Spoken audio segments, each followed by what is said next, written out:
Good morning all of. कल हमने पढ़ा था घर्षण गुणांक, यानी घर्षण, सीमांत घर्षण। आज उसी सीमांत घर्षण के आगे हम पढ़ेंगे घर्षण गुणांक। लेकिन पहले सीमांत घर्षण को एक बार हम रिवीजन कर लेते हैं, क्योंकि घर्षण, सीमांत घर्षण से ही हम सीमांत गुणांक का या घर्षण गुणांक को परिभाषित कर सकते हैं। तो आइए देखें क्या होता है। जब कोई वस्तु किसी रुक्ष तल पर स्थित होती है या किसी रुक्ष तल पर स्थित वस्तु पर जब बल लगाकर, यानी उस पर आरोपित बल लगाकर बल के मान को धीरे धीरे बढ़ाया जाता है, तो वस्तु की गति की अंतिम अवस्था में जब वस्तु की फिसलने ही वाली होती है, उस समय उत्पन्न घर्षण बल सीमांत घर्षण कहलाता है।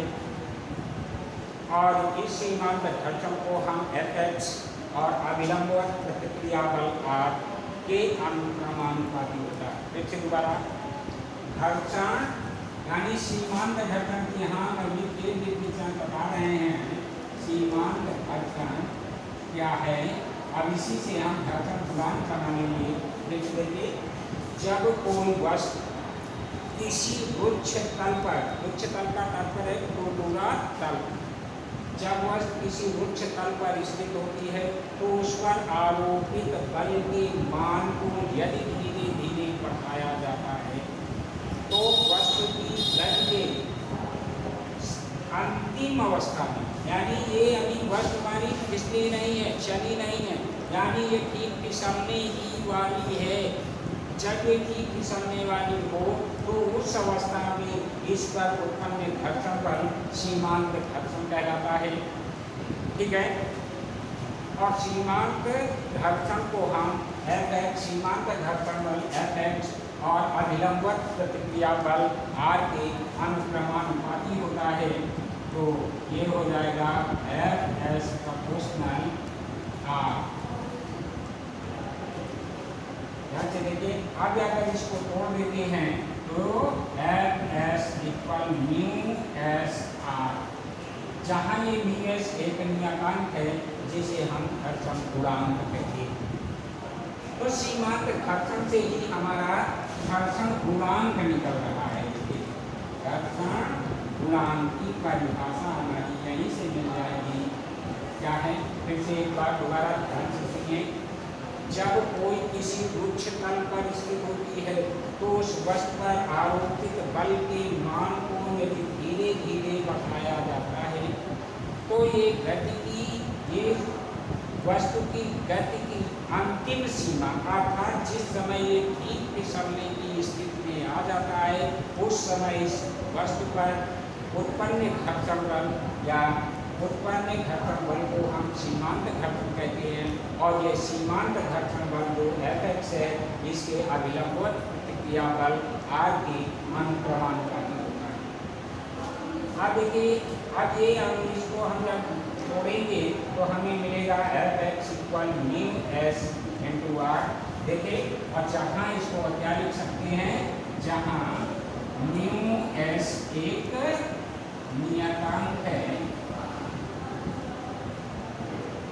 नियतांक है जिसे हम घर्षण गुणांक कहते हैं, जिसे घर्षण गुणांक कहते हैं।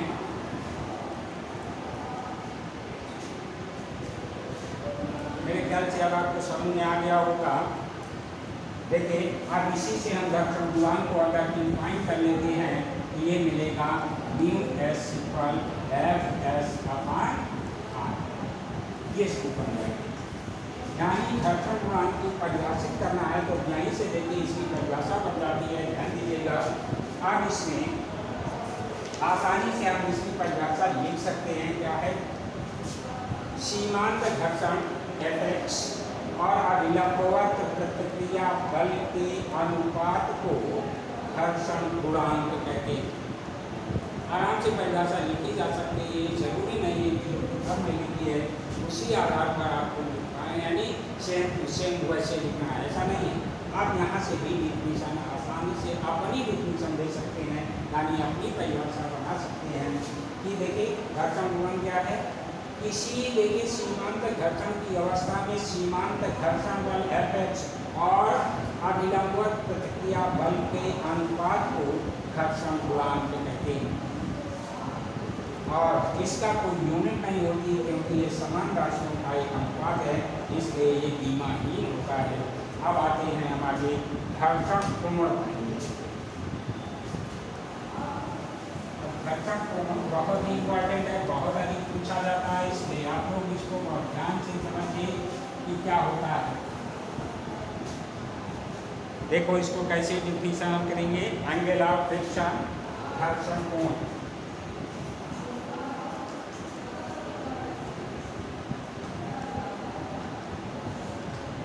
एंगल ऑफ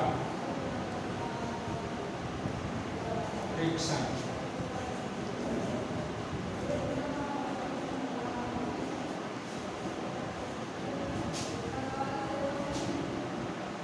ये उच्चतल है कोई,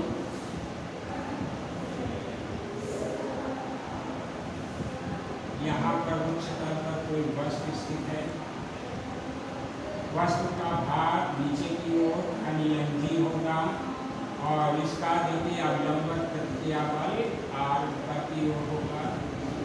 ये आपका सीमांत घर्षण Fx है। अब इसका देखिए परिणामी ये S है,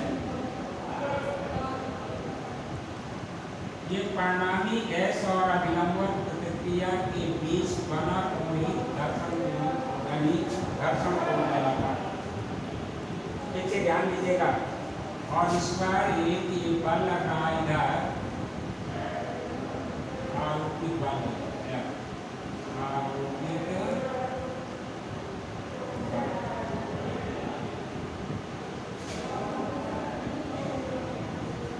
ध्यान दीजिएगा। और इसको हम क्या कहेंगे, परिणामी बल।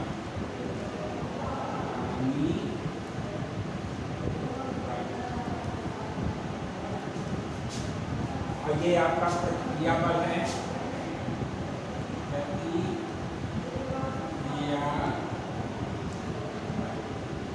और ये घर्षण बल है।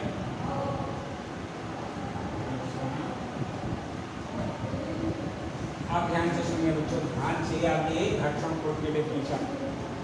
सीमांत घर्षण की अवस्था में, सीमांत घर्षण की अवस्था, सीमांत घर्षण का तात्पर्य है लगाए यानी किसी पिंड पर लगाया गया वह बल जब वस्तु ठीक फिसलने वाली स्थिति में होती है उस समय उत्पन्न घर्षण सीमांत घर्षण कहलाता है। तो हम यहाँ पर इसलिए बोल रहे हैं कि सीमांत घर्षण की अवस्था में, सीमांत घर्षण का तात्पर्य ये है कि वस्तु ठीक फिसलने ही वाली है, फिसली नहीं है, चली नहीं है, फिसलने ही वाली है।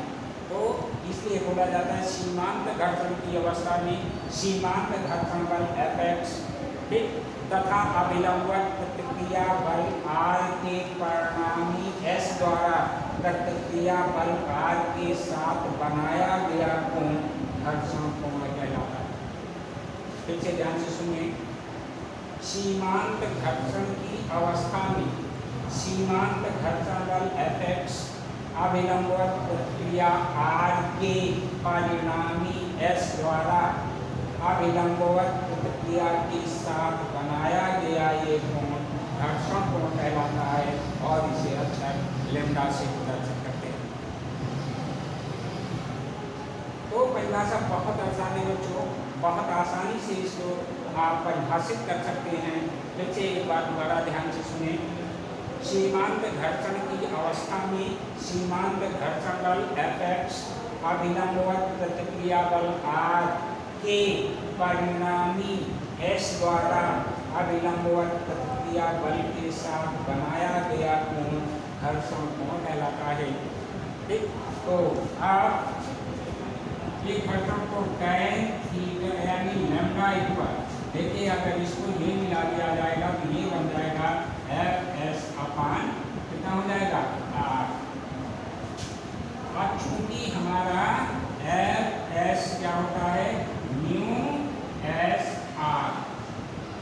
इस एफ एक्स की जगह पर ये जब मान रखोगे तो ये बन जाएगा हमारा tan lambda equal mu s r upon r. R से आर कैंसिल कर दीजिए, tan lambda equal mu S.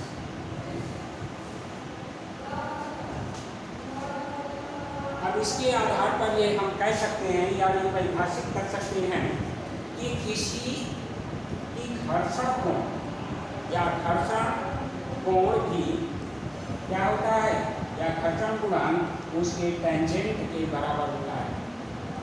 घर्षण कोण को हम क्या कह सकते हैं, किसी भी वस्तु का घर्षण कोण उसके टेंजेंट गुणांक यानी म्यू एस के बराबर होता है। अब आते हैं हम घर्षण के प्रकारों में। घर्षण हमारे 3 प्रकार के होते हैं। नंबर 1 स्थैतिक घर्षण, नंबर 2 गतिज या सर्पी घर्षण, और तीसरा होता है हमारा लोटनिक घर्षण। तो सबसे पहले स्थैतिक घर्षण में आते हैं कि जब कोई रुक्ष तल पर स्थित किसी वस्तु पर बल लगाने पर यदि वह वस्तु स्थिर रहती है तो इस अवस्था में उत्पन्न घर्षण को हम स्थैतिक घर्षण कहते हैं। फिर से, जब रुक्ष तल पर स्थित वस्तु पर बल आरोपित किया जाता है और वस्तु स्थिर रहती है तो इस अवस्था में उत्पन्न घर्षण स्थैतिक घर्षण कहलाता है। वस्तु पर आरोपित बल के मान को धीरे धीरे बढ़ाने पर स्थैतिक घर्षण का मान भी बढ़ता है और इस अवस्था में वस्तु रुक्ष तल पर ठीक फिसलने वाली ही स्थिति में हो जाती है। तो दोबारा स्थैतिक घर्षण की डेफिनेशन बता सकते बोलते हैं और उसको आसानी से हम लिख भी सकते हैं क्या कि जब कोई वस्तु किसी रुक्ष तल पर स्थित होती है और उस पर जब बल लगाया जाता है और बल लगाने के बाद वह वस्तु अपनी सीमांत अवस्था में स्थिर ही रहती है तो उत्पन्न घर्षण स्थैतिक घर्षण कहलाता है। अब इसके बाद आता है हमारा गतिज या सर्पी घर्षण। किसी रुक्ष तल पर स्थित वस्तु पर आरोपित बल का मान सीमांत घर्षण से अधिक हो जाता है तो उस अवस्था में वस्तु फिसलने लगती है और जब फिसलने लगती है तो फिसलते वक्त या चलते वक्त उसके बीच उत्पन्न घर्षण गतिज या सर्पी घर्षण कहलाता है। फिर से एक बात ध्यान से सुने, जब रुक्ष तल पर स्थित किसी वस्तु पर जब बल आरोपित करते हैं और आरोपित बल का मान सीमांत घर्षण से अधिक हो जाता है तो उस अवस्था में उत्पन्न घर्षण लोटनिक या सर्पी घर्षण गतिज या सर्पी घर्षण कहलाता है और इस सर्पी या गतिज घर्षण का मान सीमांत घर्षण से कम होता है। अब तीसरा हमारा आता है लोटनिक घर्षण। रुक्ष तल पर स्थित वस्तु का बल लगाकर जब लुढ़काया जाता है तो उस अवस्था में उत्पन्न घर्षण लोटनिक घर्षण कहलाता है और लोटनिक घर्षण का मान स्थैतिक तथा गतिज दोनों से भी कम होता है। तो घर्षण के प्रकार हमें समझ में आए कि नहीं। फिर से एक बार दोबारा यानी आपको बोले देते हैं। पहला क्या था हमारा स्थैतिक घर्षण, स्थैतिक घर्षण,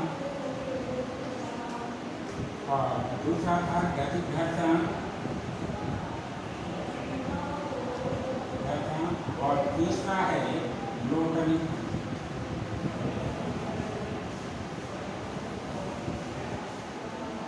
देखिए पहला पॉइंट, रुक्ष तल पर स्थित जब वस्तु पर बल आरोपित किया जाता है और वस्तु स्थिर रहती है तो उत्पन्न घर्षण स्थैतिक घर्षण कहलाता है। गतिज घर्षण में क्या है, जब रुक्ष तल पर स्थित वस्तु पर बल लगाकर उसे खींचा जाता है तो उस अवस्था में उत्पन्न घर्षण गतिक घर्षण कहलाता है। रैखिक घर्षण की परिभाषा, जब उच्च तल पर स्थित वस्तु पर बल लगाकर उसकी लुढ़काया जाता है तो लुढ़काने की अवस्था में उत्पन्न घर्षण लोटनिक घर्षण कहलाता है। अब इसके बाद हम आगे बढ़ेंगे अगले वीडियो में। अनंत तल पर स्थित पिंड की गति के लिए उत्पन्न त्वरण कैसे ज्ञात करते हैं, इसके लिए सूत्र का निर्माण करेंगे और तब अगले वीडियो में देखेंगे। तब तक नमस्कार।